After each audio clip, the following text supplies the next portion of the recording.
Welcome to Star Wars Comics in Canon. The Force is strong with this one.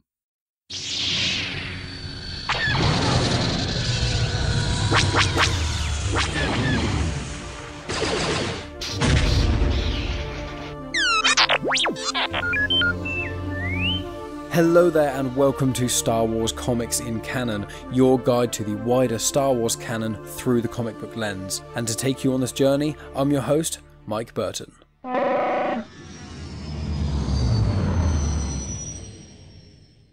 And so brings episode 93. So then, my friends, hello there, and we're here with another episode of Star Wars Comics in Canon, and this is the first one since the 2nd of April that is the standard format. So I appreciate you guys listening to all of the other episodes, and obviously last week was my Fallen Star review. Before that was the bonus episode I think I released, which came from mine and Megan's Patreon. So make sure you go over to patreon.com/genuine Chit-Chat. You get lots of additional bonus content and things, early access to stuff. There's a huge amount of exclusive content on there, primarily just audio stuff.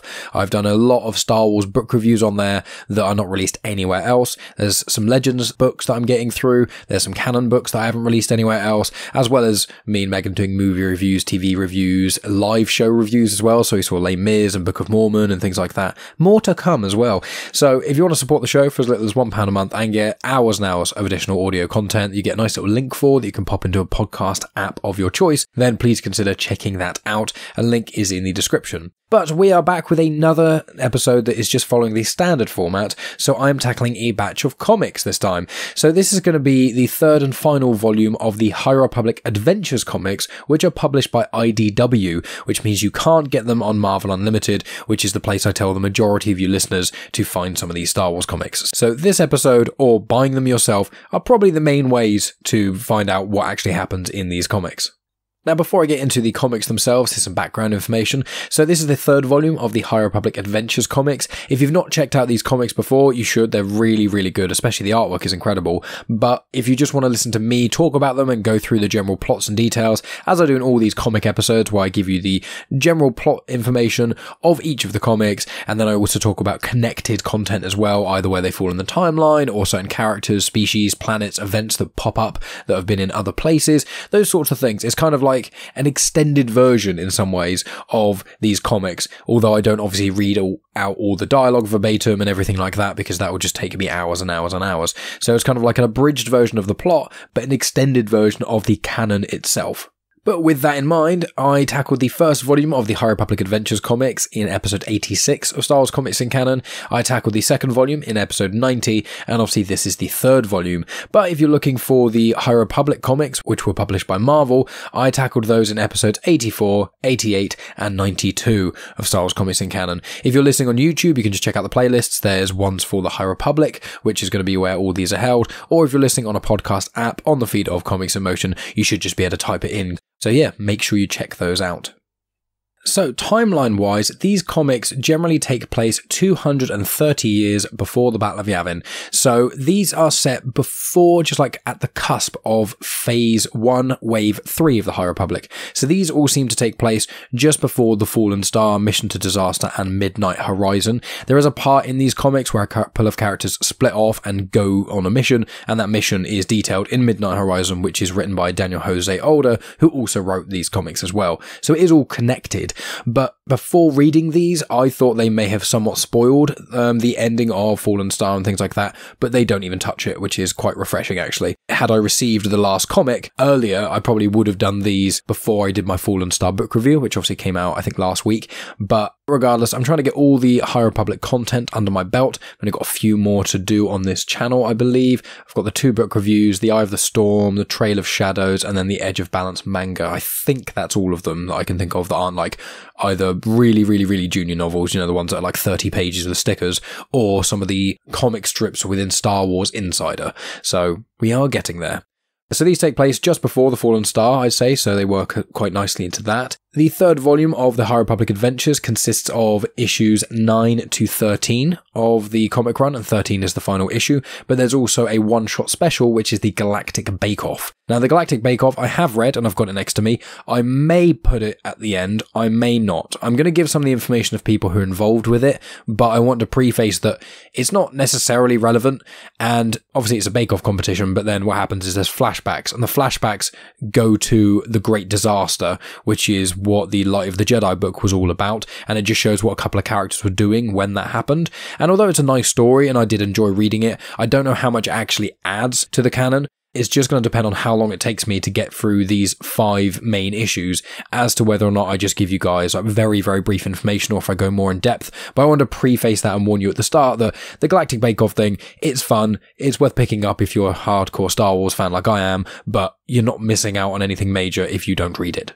So issue number 9 of the High Republic Adventures comics was released October 6th, 2021. Issue 13 was released February 23rd, 2022, and the Galactic Bake-Off Spectacular one-shot was released January 19th, 2022. And I've looked over the internet and I can't find any confirmation that a trade paperback collection is going to be released.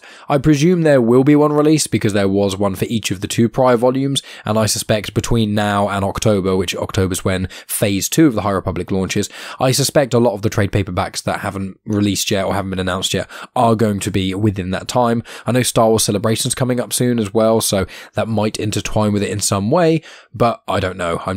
Unfortunately, I don't work for Lucasfilm or Star Wars or Disney or anyone like that, because that would be the dream. But at present, yeah, there's no trade paperback collection.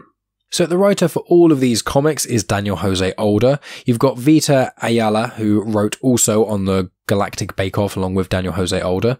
The colour artist for everything is Rebecca Nalty. The artist for issues 9, 10 and the Galactic Bake-Off is Tony Bruno.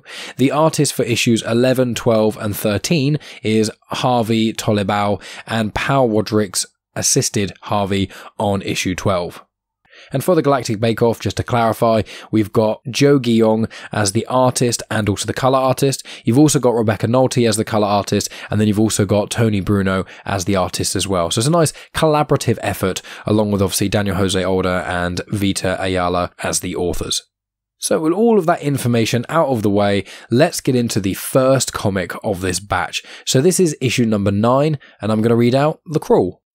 The Padawans are off on another mission. This time to Takodana to assist the lone Jedi defending the local Jedi temple against the ever-growing threat of the Nihil.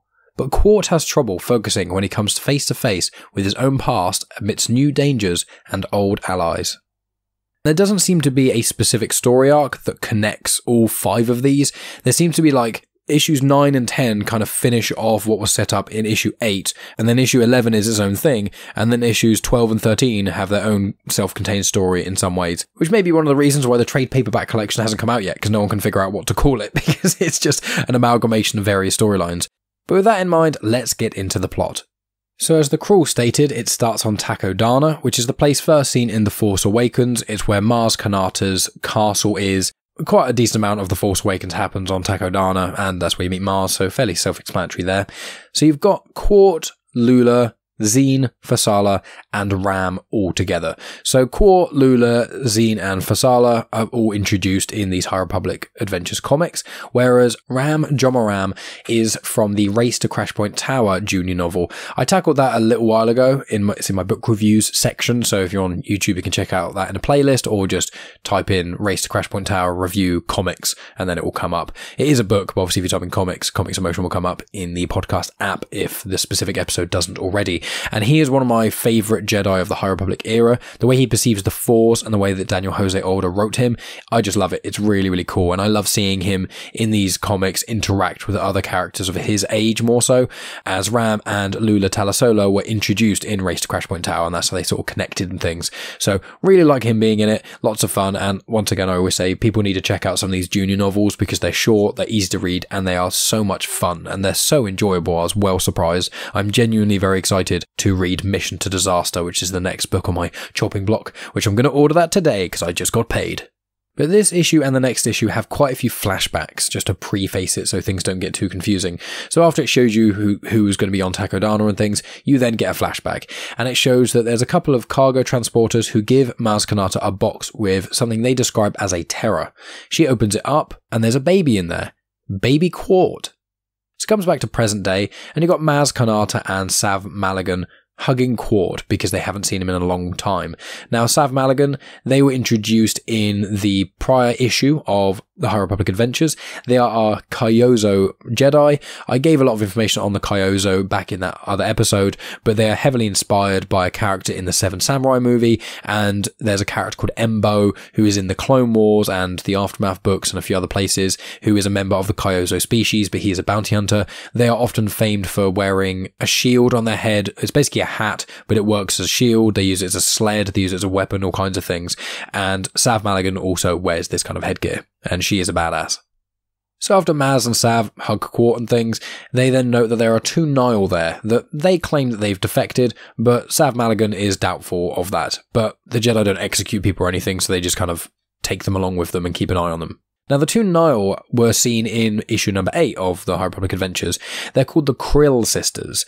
One of them is called Barine, and the other one is called Sabata. Now, Sabata is in the Edge of Balance manga, the second volume of that, as well as the High Republic Annual, and a few more places than Barine is. Barine seems to be in a few things that Sabata is, and they both appear in Midnight Horizon, which is the book I referenced before. Both of them are the Urkit species, that's ER''KIT, and the species are from a planet of the same name. They were first seen in The Phantom Menace. There is a pod racer called Odi Mandrell. They are generally about 1.6 meters tall. They have elongated skulls. They also have long, skinny legs. And although Odi Mandrell from The Phantom Menace was light blue-skinned, and I believe there are some other species that you see in the Clone Wars that were, Barine and Sabata don't. Barine has more of like a purple and Sabata has more of a red skin colour. But the species are also in the Aftermath books, the Star Wars Commander mobile game, and obviously the High Republic.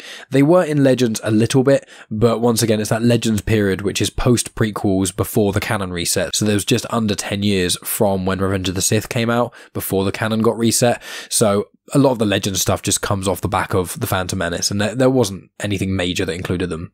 But back to the story. After the group of individuals, including those 2 Nihil, head back to the nearby temple, you get another flashback. The flashback shows that Maz Kanata goes to get some milk for baby Qort, and Qort rips the arm off one of her droids.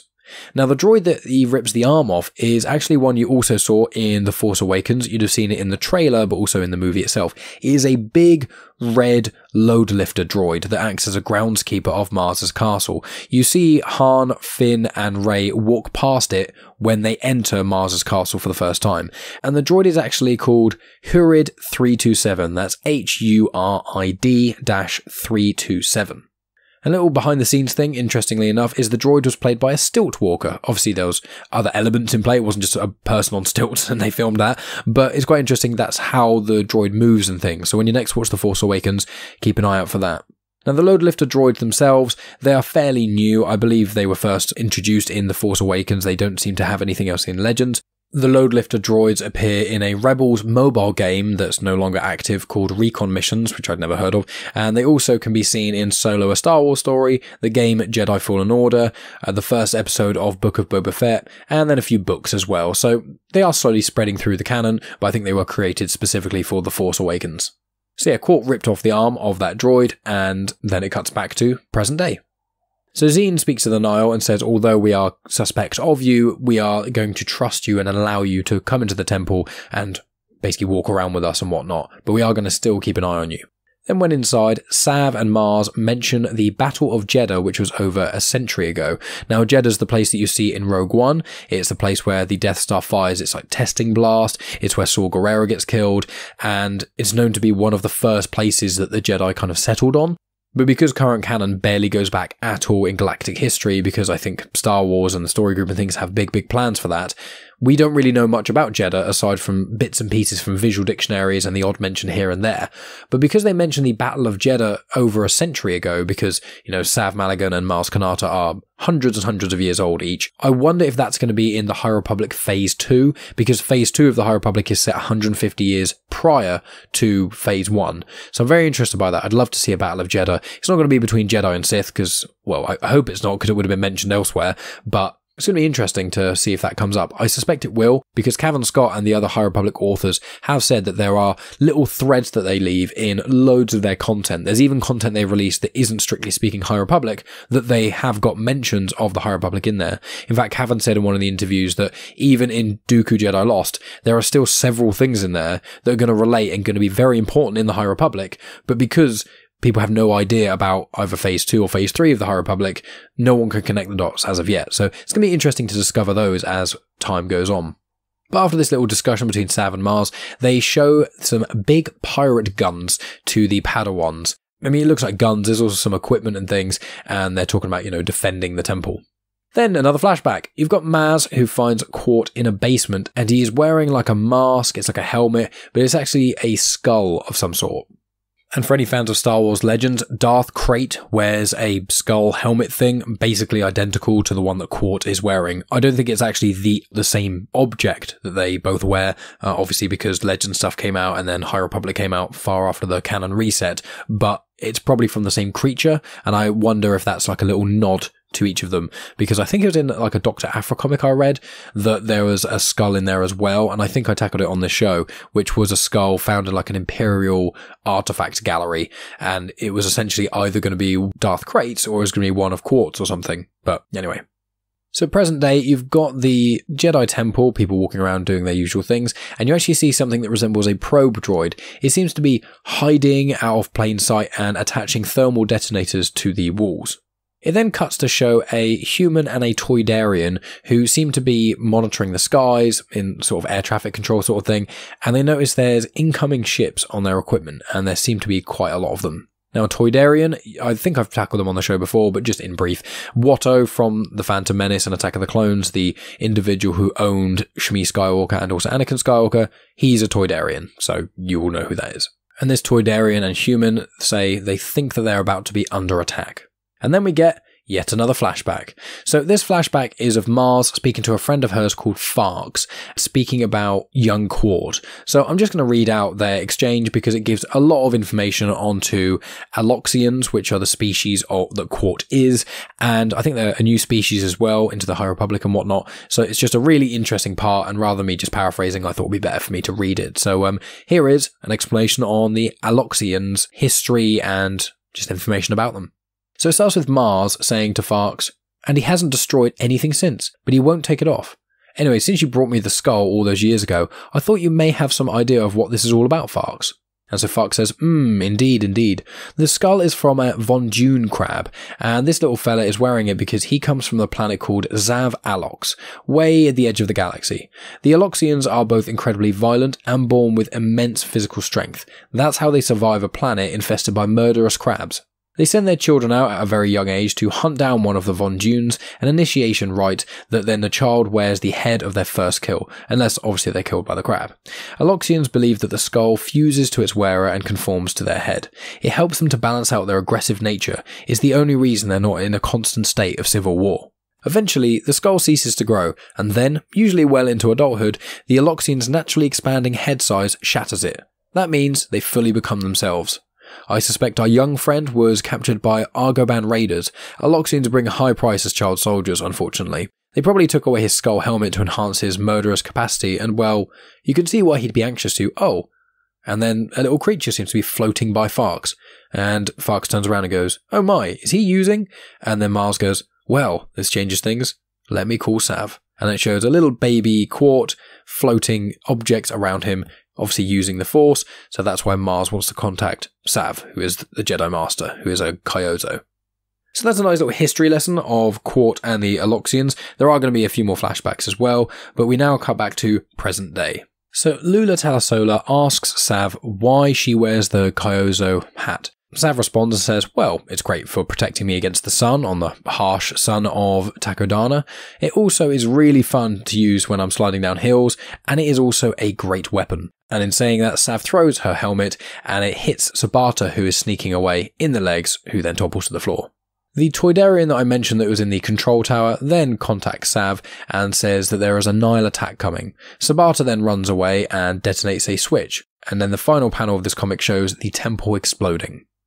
So we then start with issue number 10. So it starts with a flashback, and you've got Sav who's with Qort and things, and then after a short period of time, Sav then passes Qort to Yoda, asking Yoda to ensure that Qort can keep the helmet because obviously how much it means to him and his people, and then you watch Sav and Mars wave as Qort leaves with Master Yoda. So that's a nice little wrap up of the origin story of how Qort came to be, and Mars' obviously connection with the light side of the Force and the Jedi and her friendships. I genuinely would love to have a series just all about Mars Kanata's life. I don't think we're going to get one, maybe ever, but we might get one if we're lucky once the Star Wars canon has gone back by like 1,500 years. Then hopefully we'll be able to get like a book about Mars, and we'll be able to, I know I keep swapping between saying Maz and Mars, so apologies for that, but it'd be so interesting having a book of like the life and times of the Pirate Queen, and just seeing her life, because she's even older than Yoda, and obviously she's outlived Yoda by, well, she hasn't actually died yet, at the end of The Rise of Skywalker, she was still alive.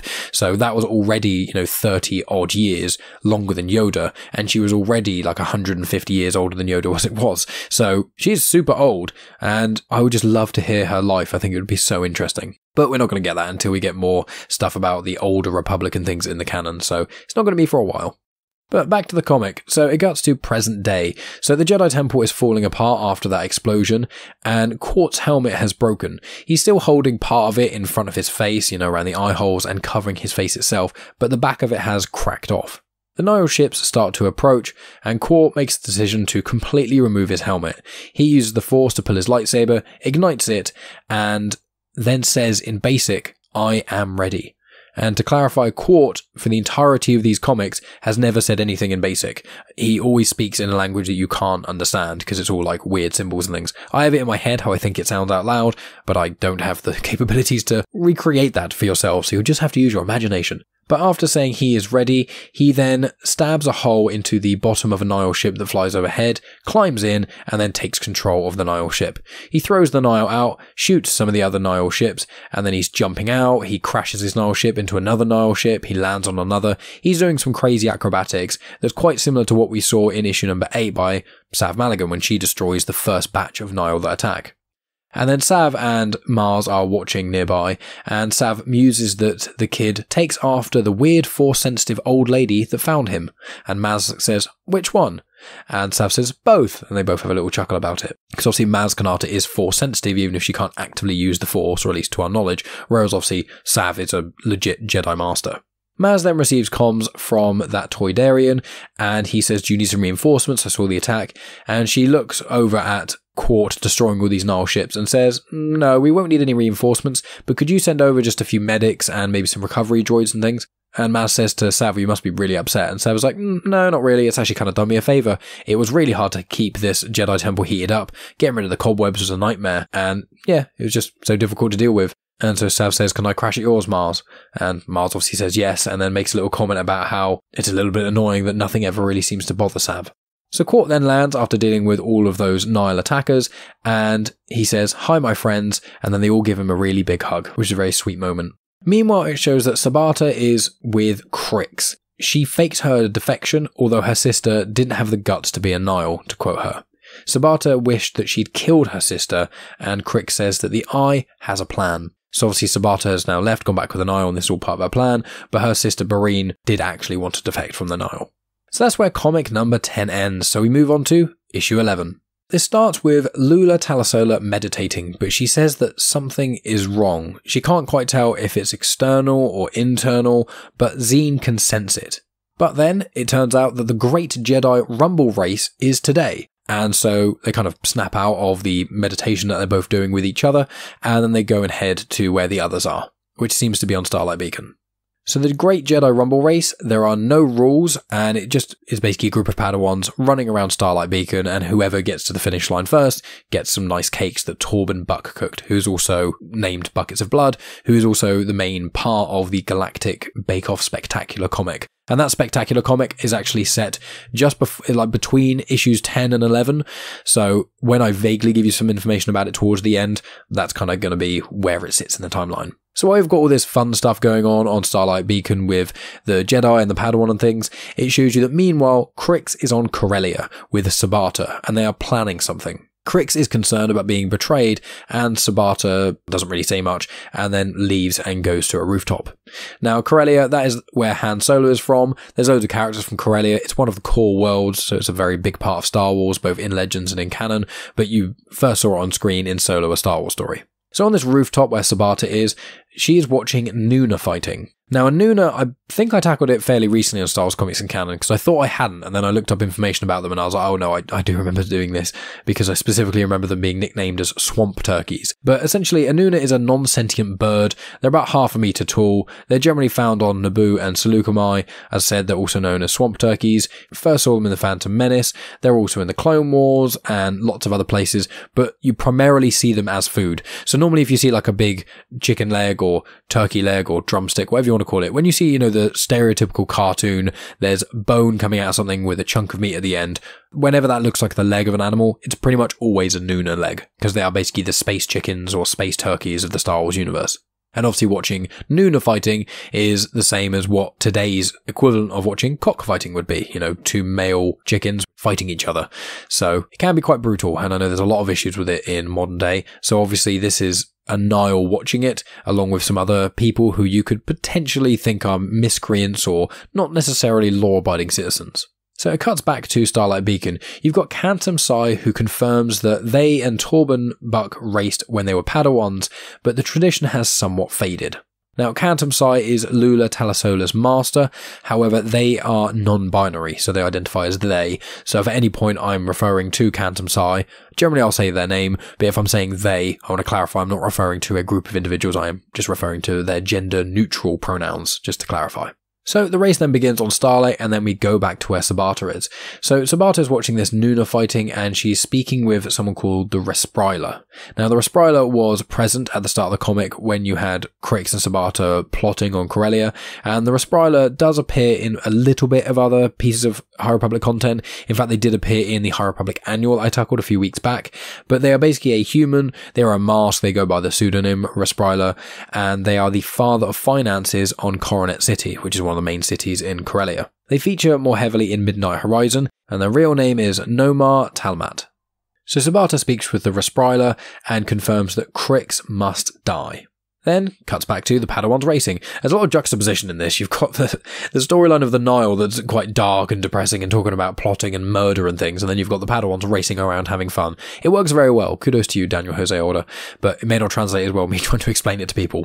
But anyway, so the Padawans are racing around, but Lula is finding it hard to control her emotions. She's thinking a lot inward, she's kind of in her own head quite a lot. And then there's a little moment where Ram runs past two of the main characters from the Trail of Shadows, which I quite like. And Trail of Shadows I will be tackling maybe next week, maybe the week after, over the next few weeks. Because yeah, Trail of Shadows, Eye of the Storm, and the Edge of Balance manga, I think, as well as the book reviews for the last two High Republic books, I think that's all the High Republic content left for me to tackle. And I know that the Trail of Shadows, the last issue of that, which I have read, I wouldn't say spoils the High Republic adventures so much, but it takes place after these comics, so I want to make sure that I tackle the Trail of Shadows after this, because Trail of Shadows takes place sort of as the Fallen Star happens, so it's quite a nice bridge, and some of the characters that feature in these High Republic Adventures comics do pop up in Trail of Shadows, so I didn't want to, tackle Trail of Shadows and then spoil who survives and things.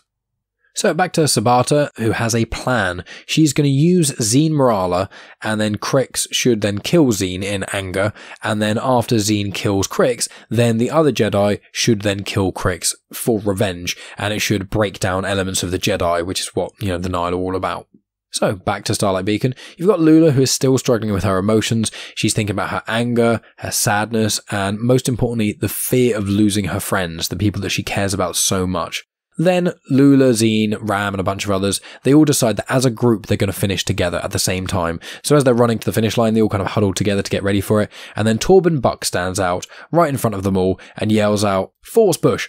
And then all of the kids then basically fall to the floor, and then Torben Buck runs through the finish line and then is like, "Yay, I won! Go ahead, guys!" And everyone's like, "What? That's not fair." And Torben Buck's like, "Well, there are no rules." And Cantum Sai's there going, "Yeah, he did say there are no rules." And then I think Zeen is like, "Oh, I should have seen this coming."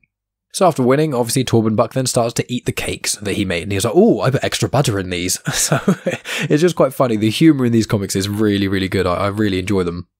And so then this comic ends going back to the Nihil, where you've got Sabata and the Respriler are conspiring. They say that Corellia is a core world, so when Krix is gone, they'll be able to accomplish a great amount of things, especially given the positions that they are, the Respriler having financial strength and political strength in Corellia, while Sabata obviously has the Nihil behind her.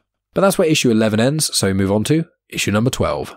So I just wanted to read out the crawl for this one because, as I said, these stories aren't all continuous one after another, so normally I don't need to read the crawl out for each one, but this one I think does give some weight and explains where we are in the story. So here is the crawl for issue number 12. The Padawans and their masters rush to Corellia, where Nihil inductee Krix Kamarat has been planning his next attack. Lula struggles with her new responsibility, while Zeen grapples with Krix's descent into evil. Both girls worry for each other, but are distracted when they split up and hear a mysterious distress signal.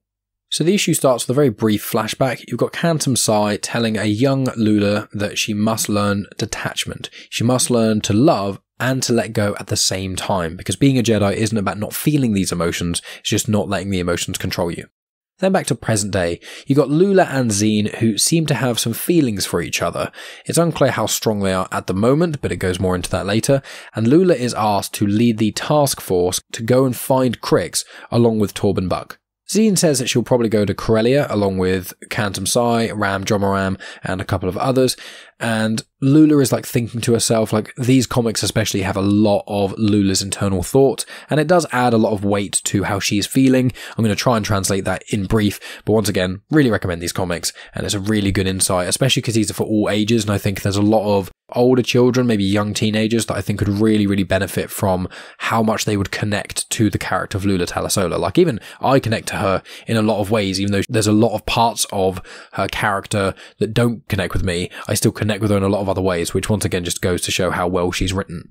So Lula's internal thoughts, she's feeling like she is a disaster, but Cantum Sai says that they are really proud of who Lula has become, and they've always been proud of her. But then an alarm sounds, and one of the Padawan lookouts flying a vector nearby says that they found a Nihil ship, and as they go to pursue it, us as a reader get to see that it's Sabata who is flying said ship. So the Jedi get prepared, and they get in their vectors and head out, and so all of the ships then check in. There's quite a lot of different people there, including Zeen, and then Obratuk as well, and they all head to a place called Dol Ha Hide. Now, Dol Ha Hide is not a name I recognised, but as soon as I saw a specific panel, I knew exactly where it was. So Dol Ha Hide has not appeared anywhere else in the canon, apart from in the 2020 Afra run of comics. It shows in issues 7 to 9. I tackled that on episode 71 of Star Wars Comics in Canon. It's like the predecessor to the War of the Bounty Hunters stuff. And it's basically where Afra and Sanastaros go, and then they find this really big tree with lots of Nihil ships crashed into it, and they manage to raid one and try and get a path engine. That exact thing is where they go to, and the ship's wreckage and things that we see in the Afra comics is due to what we get to see in these comics, which I think is amazing. And I saw online it said that obviously Alyssa Wong is the writer of the 2020 run of Afra comics, and Daniel Jose Older decided that he really wanted to use Dol Ha Hide in the High Republic, specifically after seeing her just add in those little bits and pieces. So obviously there are certain collaborations going on behind the scenes that we're unaware of, which are planned out and thought out about little clues and things to the High Republic. But there's other circumstances like this where a non-High Republic author writes something that connects to the High Republic, and then one of the High Republic authors sees it and decides to use it. So love the collaboration there. So on Dol Ha Hide, the Nihil are alerted to the Jedi vectors all approaching. Krix is wearing the Eye's old helmet, which he gave to him in the previous volume of comics, and then he asks his fellow Nihil where Sabata is. He's told that Sabata said that Krix would know exactly where she was going, and then he says to himself, she wouldn't dare. Then there's this big firefight in the air, which is still on the planet, but it's in the air and things. It looks brilliant. It looks like really, really, really good artwork. And then I'm not going to bore you with the specific details of what goes on in all of those. If you want to find that out, obviously read the comics. And then it shows that Krix shoots down Zeen's ship. She manages to steer the ship and crash it into him and then jump out at the last moment. And then Lula, seeing Zeen's crash landing, goes and joins. So she lands her ship down there. And then also Qort and Fasala join them. Krix has run into this building, and so the four of them then follow, but it splits into two ways. So two of them go the left, two of them go the right. Krix then gets into this safe house, starts typing on a console, and then a hologram of Sabata shows, and it's clearly a recording. It's confirmed that he has been conned by Sabata. She has disabled the locks, so he can't lock himself in, got rid of all the food that's there, so he couldn't stay there even if he wanted to, but left him with an ultimatum. There's some rhydonium that is left there that is incredibly explosive, and so she says to him that Krix can die a coward and just be captured by the Jedi and murdered, or he can die as a Nihil and blow himself up with all of these Jedi. He just needs to turn on the rhydonium machine, it will let some rhydonium out into the air, and then if blaster bolts or any explosions happen, it will blow up the whole place. As Lula and Zeen are walking around this place, they are separate, so one's with Qort and one's with Fasala, but they both feel kind of muddled. There's some very good artwork where you get to see what one's doing, and then on the other page you get to see what the other one is doing at the same time. So once again, I love the artwork of these High Republic Adventures comics. I really think they are some of the best in the comics that we've seen. And with Zeen and Lula kind of feeling muddled in different ways and their emotions are clouding things, they do manage to connect with each other. The four of them then find Krix and they take him down pretty swiftly, and it's confirmed that both Lula and Zeen have found balance. Krix is then saying that he won't talk, and that is where issue number 12 ends. So my friends, we move on to the final issue of the High Republic Adventures Volume 3, which is issue number 13. So it shows that Lula is recalling her master, Cantum Size, saving her on Naboo, and she seems to be hanging off a cliff, and he picks her up. He takes her to the Order to be part of something amazing, something gigantic, and she notes that everything has led up to this moment, which is echoing, I believe, what was said in the first issue of all these High Republic Adventures comics. You've got Lula flying in a ship with Torben Buck, and Torben Buck says that Cantum Sai said that something needs to be discussed with Lula. Lula is worried, thinking that she's a mess, and thinking that they've picked up on the fact that her emotions are a bit awire, and that she's going to get kicked out of the Order or something like that. She's really, really worried about it, and so Torben Buck says, Cantum says that you're ready to be knighted. So upon our return to Starlight, if you would like, we can knight you if you're feeling like you are ready to, but Cantum believes that you are. Lula says that she isn't sure, that she doesn't know at the moment, and then it shows the ships getting to the Starhopper. So then the main group have got Krix there, and then they see some more younglings come along. And they speak to the younglings and then say, well, we need to get this prisoner back to the cell, but we'll see you lot in a bit. But then Qort meets another little Aloxian, and they hug each other after a small exchange speaking in their own language. And this little Aloxian is so short, but this Aloxian is also wearing a Volune crab skull as well. And at this point, Qort is no longer wearing the skull, so you get to see his full face and things. And it's just a really beautiful moment. While this is going on, you've got Zeen who is speaking with Krix in a cell. He says that she can't stop what's already in motion, and she says that she'll just use the Force to extract the information from his head, and mentions that anything she pulls out is trash. It then shows that Fasala sees Qort and this little Aloxian who's called Zint, and he walks up and is like, Qort, what are you? And then sees them both sat there cross-legged and making something levitate, and Fasala just goes, oh, and then sits down next to them and assists, which once again, just a nice little moment. So Lula is watching Krix and Zeen on like a holocom thing while Zeen is interrogating Krix, and Lula thinks of her and Zeen together, as in what they've been through. It shows some flashbacks from the comics. It also shows a flashback from what happened at the Valor Republic Fair, which you get details of in Race to Crashpoint Tower and somewhat The Rising Storm. And it shows that Lula is clearly feeling some very, very strong feelings that she needs to confront. While Zeen is interrogating Krix, he lets slip the moon, which is called Gus Talon, which is part of the Corellian system, which the details of that relate to something that happens in Midnight Horizon, which obviously I'll be doing a book review probably in a few months' time once I've actually read it, because I'm going to read Mission to Disaster first. So then there's just some dialogue between Zeen and Krix, mainly Zeen saying things to Krix, that once again I just think it works really well, and so I'm going to read it out to yourselves. So as Krix lets out the moon of Gus Talon, he looks immediately concerned, and Zeen just stares at him, and then she says, you said something to me once. I could just stop using the Force and it would go away and we could be normal. but I'm so glad I found people who love me for who I am, and not some version of myself that had to be lesser to make them uncomfortable. And Crick says, I always and then Zeen cuts him off and says, keep it. You're not my problem. You're just some kid I once knew. You and I have nothing to do with each other. And he starts to yell and she leaves the cell, and the door slams behind her. And Lula is standing outside, and she grabs Lula, and they just hold each other for a moment. They then start running down the corridor together and confirm they need to warn the others, because where Cantum Sire's gone and some of the other Jedi and Padawans is to Corellia to check out some sort of disturbance. They have like a mission there, but they don't really know what's actually going on over there. There was like a distress signal that sent them over there. So Zeen says, I need to go and help them. So Zeen starts to prepare a ship to go off to Gus Talon, in the Corellian system. Lula's then thinking to herself, and she's thinking all these emotions for Zeen are like bubbling over her, and she just needs to get them out and say something. So she says to Zeen that she needs her, and Zeen says that she needs Lula too. And then there's a really nice panel where they just hold each other very, very closely for just a while. They then let go of each other, and Zeen is in her ship, and Lula thinks to herself that she's happy that she told Zeen. She thought that saying it would shatter her, but instead it just made her feel so much lighter, so much full of life, and she doesn't know what's going to happen next, but she's not afraid, and she knows what she has to do.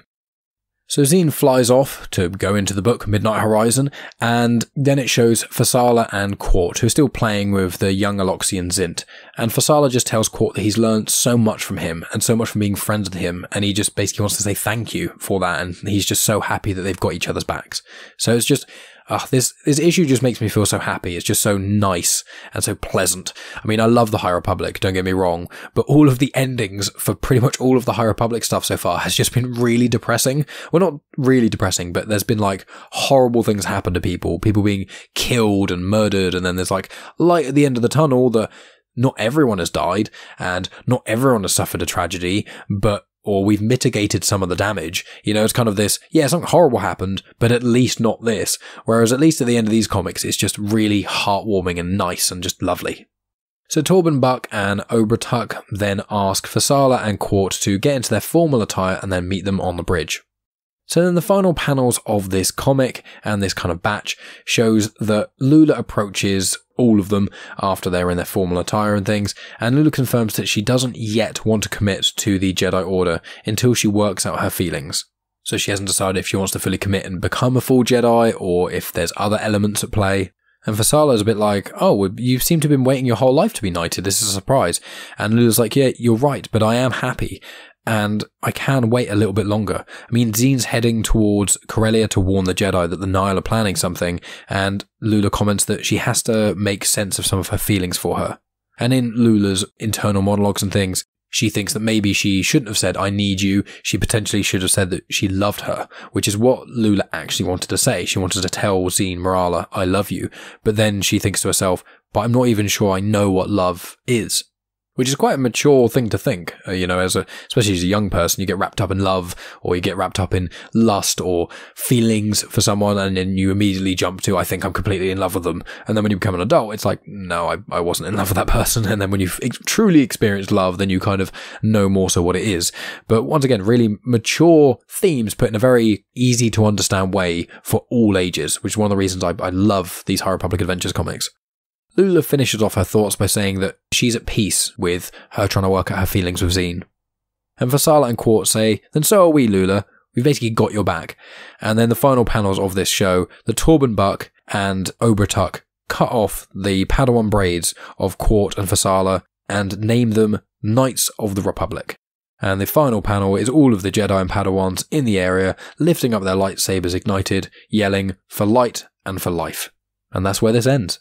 So before I confirm what's coming up, let me just delve very briefly into the Galactic Bake-Off Spectacular. Now, I wasn't expecting much when I picked up this issue. I just wanted to get all High Republic issues, and it was actually a lot of fun. I mean, part of the reason I got it was kind of for Megan as well to read, because she loves the Great British Bake-Off, and I know a lot of people across the world enjoy that show. I think it's fun. It's good. I wouldn't choose to watch every single episode all the time, but it's one of Megan's great passions, so that is what we do.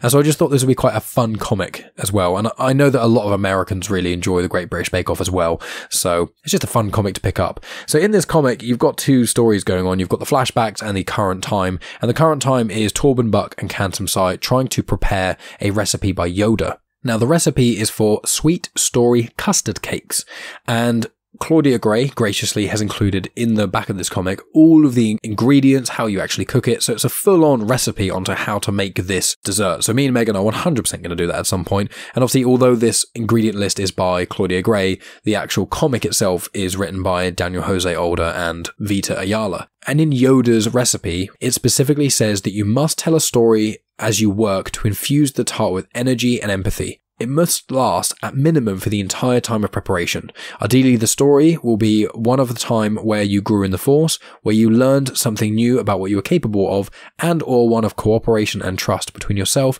and someone else. There must be an audience of at least one person, and they must be there to hear it. The point is connection and empathy, which is generated between the teller and the listener. You must believe the story to be true, otherwise the tarts will spoil. So I think that's just really nice and fun, but obviously with that it means that Torben Buck and Cantum Sai have to tell a story. And the story they tell is what they were doing at the time of the Great Disaster, which is the event of Light of the Jedi. Now the High Republic Adventures comics take place just after that, and they finish just before the Fallen Star. Whereas Light of the Jedi, there's loads of characters introduced into that, and even I think the High Republic comics as well, the Marvel ones written by Cavan Scott. The first issue takes place, I think, just before, but then the second issue takes place just after Light of the Jedi. So it is interesting finding out what Torben Buck and Cantum Sai were actually doing at the time. But in short, the Nihil damaged a ship that was moving in hyperspace, so then shards of it were flinging off in lots of directions and causing havoc, because something moving faster than light speed hitting anything will cause a great deal of damage, if not just decimating it completely. So one of these emergencies occurred. It damaged a ship that had lots of elderly Jedi on it. It was like a retirement place for Jedi to go that were really old, that can't really help in the Order anymore, but obviously still want to live and do things, which is a really cool idea. I really like that, really. I'd like to hear some more stories about that. And so Torben Buck and Cantum Sai are nearby, and they've got some ships as well to assist them, but Torben Buck is there separate to Cantum Sai. He's on a medical vessel, because he's like a medic, but he doesn't do force healing, but he uses the force and he can pinpoint exactly what's wrong with someone, like immediately, and then administer the relative Bacter or medicine or whatever, or treatment, to help them heal much, much quicker, which is a really cool power. I would love for someone to actually have that power in real life, but he's doing that, and then they get a comm. Basically, Cantum Sai's gone off to do this thing. He needs a bit of help. So you've got these two stories kind of running parallel within the flashback of Torben Buck doing one thing, Cantum Sai doing another, and then they come up, right at the end, connected. Cantum Sai is trying to help all of the elderly Jedi leave and get onto the vessels that allow them to escape, but there's like a timer ticking down because there's other things coming out of the emergence, there's like shards of things coming out which are damaging the ship that they're currently on, and the crew are concerned that they're not going to get out in time. Meanwhile, Torben Buck is trying to help clear some of the debris in space that's causing some of the problems, so he puts on a spacesuit and goes out there and uses the Force to move bits and pieces, just so there is a clear way for the vessel that's transporting the people off the ship to get clear. So that goes on, and there's some cool interactions. There's a few lines of dialogue that's really nice, and in amidst every few pages or so, it cuts back to present day, where there's a crowd that's getting bigger and bigger and bigger around Torben Buck and Cantum Sai retelling the story, and everyone's getting more and more excited, and they're like, and Torben Buck's saying things like, okay, now we need to take the cake out of the oven and do this, and everyone's like, we don't care, just tell us the story. And you got Porter Engel, who's there, who's a really cool character, who I know Charles Soule really likes, and he's doing a mini-series on the Blade of Bardota, I think his name is, in the books, like as his nickname, and he's basically like he's like a super warrior, but he's retired and all he wants to do is cook anymore, unless, the galaxy needs him, in essence. So he's there as well, helping them. He's sorting out the eggs and things, and it's just this growing crowd of Padawans and Jedi alike who are getting really intrigued by the story. And so he keeps going backwards and forwards, and the ending is basically that Torben Buck, he's doing things that he really doesn't want to do. He puts on a spacesuit and goes outside, which is where he's really, really not comfortable being, out to space with a spacesuit on where anything can hit you and anything can go wrong, while Cantum Sai is helping a lot of old people. And there's one old person that's missing, and so the crew who are evacuating people wants to leave, but Cantum Sai goes back in there to try and find this person. And it seems like this person is the same species as Yoda and Yaddle and Grogu. Not fully sure if they are, but they seem to be, and because they're so old, they're panicking and worried about what's going on, and Quantum Psi helps kind of bring them down and calm them and helps them escape. But where the ship leaves with the evacuated crew, Quantum Psi tries to get his own way, and he manages to basically be helped by Torben Buck, who's in the spacesuit, who opens up an alternate entrance and gets them all to safety. And that was Quantum Psi and Torben Buck learning and connecting with each other through the Force. And although they were doing two different things, they describe it as two sides of the same coin. And because of both of their actions, it meant that everyone could survive. And it's just a really nice story about cooperation, which obviously is what the ingredient list says that you need to tell. And yeah, it was just a fun story. It was something I thought I'd read and wouldn't be that enthralled by, but finding out what two masters did during the Great Disaster, that's a really cool concept. I really liked that. So if you want more information on that and you want to pick that up, make sure you do that. It is a one-shot by IDW Publishing, and it is worth the read. But that, my friends, brings an end to the comic portion of this episode. So, thank you as always for listening. Make sure you check out a lot of the other episodes and things. If you're on YouTube, make sure you subscribe. If you're not listening on YouTube, go over to my YouTube channel, please, and subscribe so we can get through to 100 subscribers so I can change the channel link name. But also, it's a great place to check out other Star Wars comics and canon episodes because everything's in playlists. There's one for Darth Vader, so it's every episode of Darth Vader I've done. So there's loads of Vader comics. There's the main run of Vader comics, but there's also some mini-series and things. I've done ones for the High Republic, for Dr. Aphra, for the War of the Bounty Hunters big crossover event. I'm going to be doing more for Crimson Dawn. I'm going to be doing more for the Crimson Reign series as well.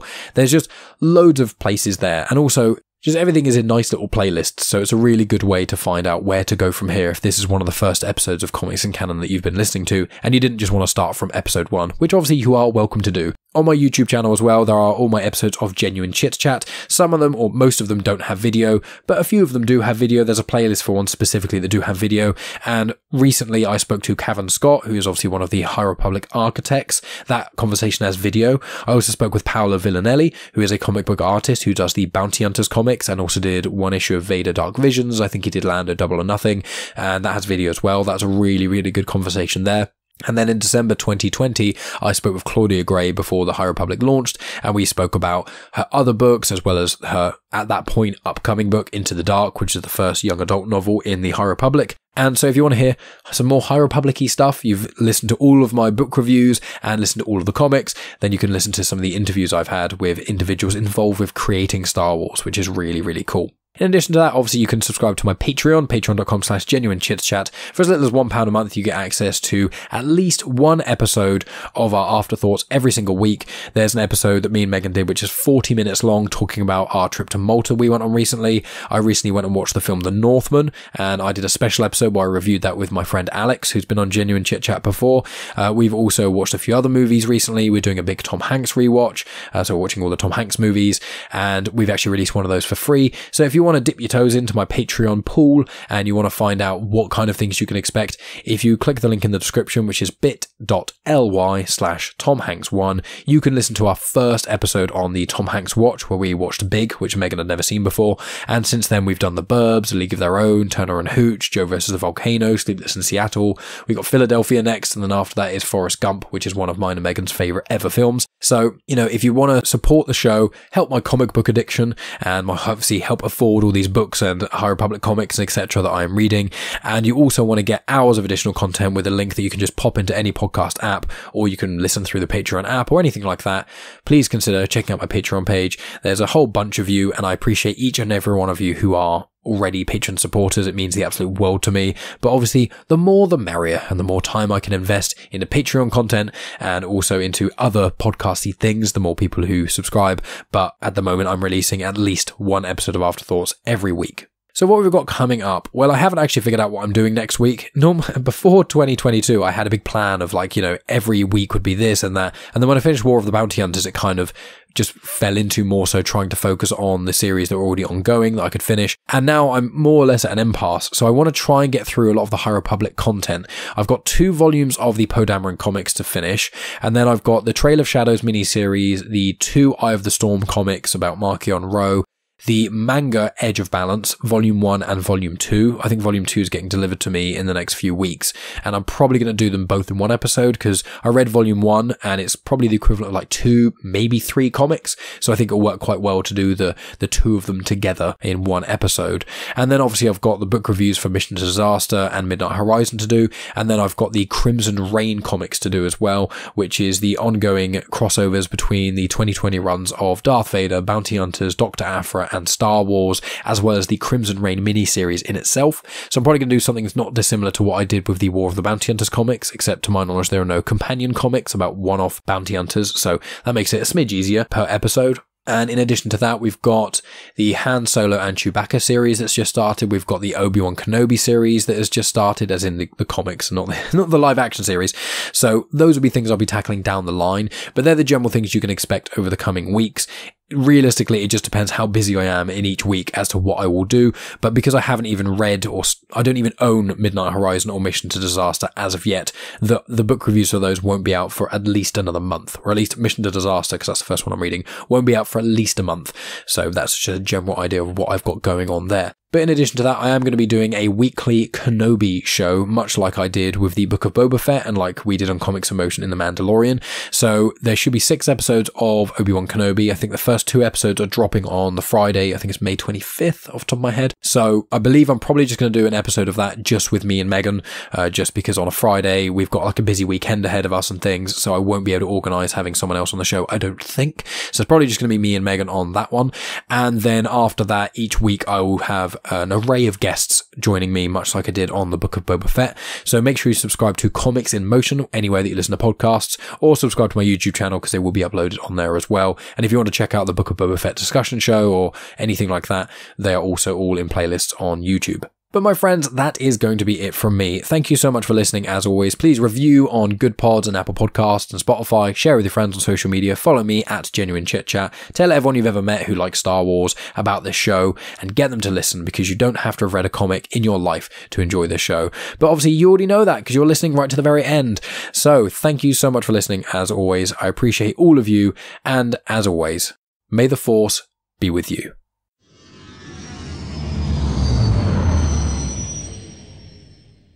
The intro for Star Wars Comics in Canon is arranged by myself, Mike Burton, and the backing music was made by Eric Matias of soundimage.org. You have just experienced host, creator, everything elser of Genuine Chit-Chat, and also the host and creator of Star Wars Comics in Canon, found on the Comics in Motion podcast, Mike Burton.